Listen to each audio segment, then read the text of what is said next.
Olá, queridos! Bem-vindos de volta agora para nossa revisão de filosofia. Agora na Idade Média, olha só, gente, avançamos muito, saímos desse posto aqui, né, dos gregos antigos, mas veio a influência deles, tá? Eles ficaram para trás da história, mas trouxeram um pouco da influência, ok? Vamos lá para nossa revisão, olha aí! Filosofia medieval, a patrística e a escolástica, galera. Nós vimos que o cristianismo surgiu no interior do Império Romano, a partir do ano 1 da nossa era, com os seguidores do ensinamento de Cristo, tá? Por volta do século II depois de Cristo, o cristianismo começou a se expressar em contraposição à cultura greco-romana que era vigente na época, pelas escolas helenísticas. O desenvolvimento inicial do cristianismo ocorreu com a edificação da Igreja Católica. E boa parte da doutrina cristã, ela integra elementos de diversas correntes do pensamento grego, ou seja, como eu falei, as influências dos gregos. A principal das fontes utilizadas pelo cristianismo era o quê? A revelação divina, que era a Bíblia, presente na Sagrada Escritura. A questão do impasse sobre fé e razão. O cristianismo baseia-se na fé, na crença e restrita às verdades reveladas por Deus a alguns intermediários. A fé em si seria a fonte mais revelada das verdades, mais elevada das verdades reveladas, especialmente aquelas consideradas essenciais à pessoa humana e que diz respeito à sua salvação. Toda investigação filosófica ou científica, né, seja qual for, não poderia contrariar as verdades pela fé, tá, da Igreja Católica. Então, era algo assim que os padres se defendiam, né, criavam seus argumentos pela retórica ou dialética. Os filósofos não precisavam mais de se dedicar à busca da verdade, né, ou seja, restava-lhes apenas demonstrar racionalmente as verdades da fé. Só isso, mais nada. Agora, os dois períodos da filosofia patrística. A filosofia cristã dos primeiros séculos, elaborada pelos padres da igreja, tendo Agostinho como principal representante. Essa filosofia tinha uma preocupação apologética, ou seja, a defesa do cristianismo contra ataques dos chamados pagãos ou as heresias tidas por eles. A patrística pode ser dividida em dois momentos, tá? Do século II ao IV, que é com os primeiros padres da igreja, a defesa do cristianismo, e do século IV ao V, depois de Cristo, com o auge da patrística, que fazem, né, os primeiros sistemas da filosofia cristã, alicerçando, né, esse pensamento filosófico. Aí nós vimos também o outro período da filosofia na Idade Média, que é a escolástica. Era um jeito de aprender a pensar e a sustentar uma argumentação, ou seja, eles alicerçaram a filosofia cristã e eles queriam ter uma argumentação. Isso foi nas universidades medievais entre o século XII a XVI. Principais questões da filosofia escolástica, a questão da fé e da razão e da fé, da filosofia e da teologia, as investigações científicas e filosóficas, elas não poderiam, né, contrariar e contra as verdades da fé, a prova da existência de Deus e da imortalidade da alma. Então tá aqui, nós temos até um vídeo lá, as pessoas dizendo, né, Deus existe, etc. Tomás de Aquino é considerado um dos principais representantes da escolástica. Na patrística, Santo Agostinho, né? Na escolástica, Tomás de Aquino. E agora vocês, vão fazer uma atividade, pessoal, tá aqui. Tiveram a aula, tivemos revisão, investigação. E agora vamos passar para a nossa atividade, certo? E ela não tá difícil, não, porque são coisas que envolvem a filosofia e a fé, né? É verdade? Olha aí, então tá fácil explicar isso. Você já sabe o que é filosofia, correto? Porque vocês vieram caminhando da unidade 1 adentraram na unidade 2, já conhecendo um pouco. E ó, idade média, gente, vocês estão avançando, parabéns. Daqui a pouco chega no segundo ano, terceiro ano, universidade, curso superior e deixar a contribuição de vocês para o mundo, para a sociedade regional aí no estado de Rondônia, não é verdade? Então, boa atividade, daqui a pouco a gente volta. Grande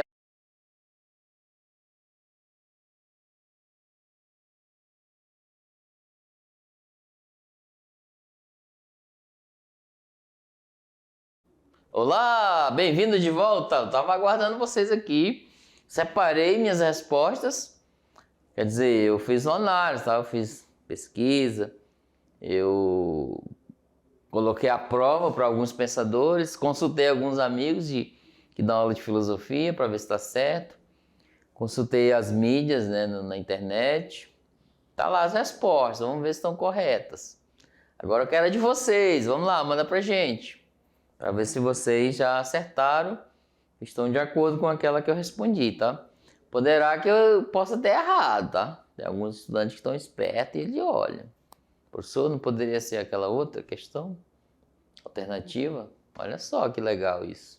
Estamos construindo conhecimento, tá? Vamos lá para a nossa atividade, tirando dúvidas. Questão número 1. No período da Idade Média, a tarefa de construir a doutrina da fé foi realizada pelos padres da igreja e outros eclesiásticos, tá? Outros pensadores daquele período eclesiástico da igreja. Com o propósito de explicar e justificar diversos aspectos da sua fé. Nesse processo não se poderia contrariar as verdades reveladas por Deus aos homens, né? Ou as suas interpretações das escrituras sagradas. Logo, olha a pergunta. A principal das fontes utilizada pelo cristianismo era o quê? Os padres da igreja, a revelação divina, os parentes dos religiosos, o Papa, o mundo terreno. Tá aqui a resposta. Ó. Qual é? A principal das fontes utilizada pelo cristianismo era o quê? É como se fosse assim, ó. Veja bem. Vocês vão fazer o extra classe, certo? Aí todo mundo pesquisando sobre as lendas. Vocês vão contar a sua. E é legal vocês entrevistar alguém da comunidade aí. Pessoa mais de idade, tem muitas histórias, muitas lendas. Aí ele vai narrar e você vai escrever. Gente, a principal fonte que você, no caso aí, você pesquisou, qual é? É uma entrevista, é uma pessoa. Um conhecimento de geração em geração, certo? Agora, se você for pesquisar no livro, qual a principal fonte? O livro. Se for pesquisar na internet, qual a principal fonte? A internet, mas tem uma biblioteca tal e um livro tal. Tem que especificar, né? Então é assim, os padres da igreja católica naquele período, né? Qual a fonte mais utilizada naquele período? Vamos lá? A alternativa é, olha aí, os padres da igreja, será? Então, alternativa A, gente, ó. Logo, a principal das fontes utilizadas eram os padres da igreja. O filósofo e teólogo Agostinho argumenta em favor da supremacia do espírito sobre o corpo, a matéria, certo? A alma teria sido criada por Deus para reinar sobre o corpo, dirigindo-o para a prática do bem. Por outro lado, o pecador, utilizando-se do livre-arbítrio, costumaria inverter essa relação, fazendo o corpo assumir o governo da alma, né? E então, o que é ser livre no pensamento de Agostinho? Essa é dissertativa, tá? Então tá aí. O que é ser livre? Lá Santo Agostinho vai dizer. Como que é, gente? O que é ser livre para vocês aí? Quando vocês descobrirem o que é ser livre para vocês, vocês vão poder responder a dele. Mas a dele tem no contexto, né? Nos trâmites lá no meio dos slides da aula aí, do conteúdo. Objeto de conhecimento. Palavra correta. Do componente curricular de quê? Filosofia. E qual é? Vamos lá? Olha a resposta aí. Então tá aí, ó. Para Agostinho, ser livre é servir a Deus. Tá aqui, ó. Pois o prazer de pecar é a escravidão. Ser livre é fazer o que se deve, inspirado no amor verdadeiro de Deus. Tá aí. Ó, posso fazer tudo inspirado no amor de Deus, tá? Então, o que se deve ser feito. Exemplo. Uma rua. Aqui uma rua, vamos dizer. Aí você está aqui no canto. Aí tem uma senhorinha ou um senhor de idade lá querendo atravessar. Olha aí o ganchinho na mão. E vem muitos carros aqui, ó. Aqui. O que você faria aí diante dessa situação, problema? Você é livre, tá? Então tá aí, você é livre. O que você faria? Tá lá a senhora querendo atravessar e muitos carros passando, não dão atenção, etc. Vira as costas, faz que não veio e vai embora. Ou segura na mão daquela senhora ou senhor e dá com a mão para os carros parar para ajudar a atravessar a rua. O que deve ser feito inspirado pela ação de Deus, olha só. Será que eu virando as costas, né, ocultando a pessoa, vou embora? É uma inspiração? Deve ser feito isso? É só um exemplo que eu trouxe, ok? Vamos lá para a próxima questão. O se liga do Enem, olha aí. Exatamente, é para se ligar nesse carinha aqui, ó, Enem. Tá aqui, da mediação. Gente, vocês respondendo questões que já caíram em versões anteriores do Enem, em questões que vai ao encontro, ó, do Enem, vocês vão estar familiarizados lá no terceiro ano. E chegar e fazer aquela prova do Enem com tranquilidade, etc. Tá? Então trouxe essa, é uma questão do Enem 2015, tá? Se os nossos adversários, ouçam bem, que admitem a existência de uma natureza não criada por Deus, o sumo bem, quisesse admitir que essas considerações estão certas, deixariam de proferir tantas blasfêmias como a de atribuir a Deus tanto a autoria dos bens quanto dos males, pois sendo ele fonte suprema da bondade, Deus, né, no caso aqui, ó, nunca poderia ter criado aquilo que é contrário à sua natureza. Então tá aí, ó, a natureza do bem é um argumento de Agostinho, e isso aí ele está debatendo a heresia do maniqueísmo aí, com certeza. Sabe por quê? O maniqueísmo fala o quê? Que existe o Deus bom e o Deus mau. Aí Agostinho vai dizer, ó, nunca que a bondade de Deus vai contrariar a questão do bem, ou seja, ir fazer o mal ao mesmo tempo. Então é nessa perspectiva, um argumento de Agostinho. Olha lá o texto lá, vamos lá, a natureza do bem, ó, voltando aqui. Ó, natureza do bem, de Agostinho.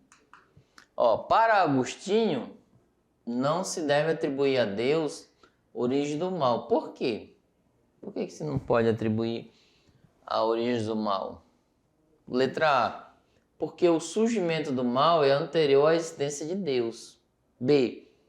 Porque o mal, enquanto princípio ontológico, independe de Deus. Ó, um princípio do ser. C. Deus apenas transforma a matéria, que é por natureza má. Olha aí, gente. O D. Por ser bom, Deus não pode criar o que lhe é oposto, que é o mal. Letra E. Deus se limita a administrar a dialética existente entre o bem e o mal. Então Deus se limita a isso, será? E qual é a resposta? Então por que Agostinho fala, né, que Deus, nessa perspectiva, não se deve atribuir a Deus a origem do mal? Por quê? Porque muita gente fala, Deus é mau. Não, Deus é mau. Deus é bom, Deus é mau. Como se Deus é mau ou é bom? É o princípio da lógica de Aristóteles. Uma coisa é e não pode não ser, tá? Ou ela é ou ela não é. Olha lá a resposta, olha aí. resposta para vocês. Por ser bom, Deus não pode criar o que lhe é oposto, o mal. Né? Nessa perspectiva. Gente, algumas pessoas falam, mas Deus se vinga. Não. Deus, na minha opinião, tá? É justiça. Que é justo, né? Deus... Não, é justo. É justiça aqui, tá? Mesmo que para alguns, a justiça, ela tem que desvalecer para alguém que faz o mal, né? Não é nessa perspectiva. 4. O cristianismo baseia-se na fé, na crença e restrita às verdades reveladas por Deus. Há alguns intermediários, né? No período da Idade Média, como era vista a fé em si mesma? Então, como que a fé era vista em si mesma? Né? E aí, a fé, como que ela era vista? Vocês podem até trazer um pouco da alusão de hoje. Como a fé é vista hoje? Momentânea, ela é de benefício, ou seja, eu tenho fé, eu tenho benefícios. É uma troca, uma permuta, é voluntária. Nesse período da Idade Média, como era vista a fé? Vamos lá? Olha aí a resposta. Então tá aí, ó. A fé em si mesma seria o quê? A fonte mais elevada das verdades reveladas. Especialmente aquelas consideradas essenciais ao ser humano, que diz respeito à sua salvação. Por outro lado, toda investigação filosófica ou científica não poderia contrariar as verdades estabelecidas pela fé católica. Então tá aí essa resposta, né, onde vocês podem buscar, podem analisar. E vem aqui comigo, veja bem. É uma investigação sua, vocês podem criar argumentos. Tem sua fé? Então, gente, se alguém me perguntar o que é a fé? Quem é Deus? Como posso comprovar a existência de Deus? Então, crie argumentos você mesmo. Tem a Suma Teológica de Tomás de Aquino, muito interessante. Tem umas partes lá que ele coloca as 5 vias, né, de argumentos para explicar a existência de Deus. Muito interessante também, vocês pesquisarem. Tem a via do não se pode pensar nada que não existe. Né, ele entra, alguns pensadores da época falam essa questão. Pensar algo que não existe, será possível? Então, vamos entrar e olhar esse argumento, ok? E assistam um filme, tá? Sobre Lutero, para vocês entenderem um pouco sobre a questão da fé daquela época, etc. Lá ele apresenta muito a questão do cisma, a separação, né? Surgiu a igreja luterana, etc. Agora temos um material complementar, não acabou não, tá? Fique aí, olha aí, para vocês aprimorar mais a questão da aula de hoje sobre a fé e a razão. Ó, esse material é Filosofia Medieval Cristã, que fala um pouco da patrística e da escolástica. É um vídeo, tá? Bem interessante, onde vocês podem aprofundar o conhecimento e busca da verdade, tá? Ó, o professor Hélio está aqui expondo todo o conhecimento e estou trazendo para debate. Nunca, em algum momento, ele falou que é isso verdadeiro, que aquilo não é. Mas vamos pesquisar isso e aí vocês podem conversar entre si, entre vocês, etc. Porque a filosofia é assim, a gente, ou no sítio, ou na cidade, ou no campo, ou na cidade, ou nas comunidades indígenas e quilombolas, a gente faz essa pesquisa, investigar, analisar. Então, e obrigado por ficar com a gente até aqui, nessa aula maravilhosa. E um grande abraço, até a próxima. Tchau, tchau!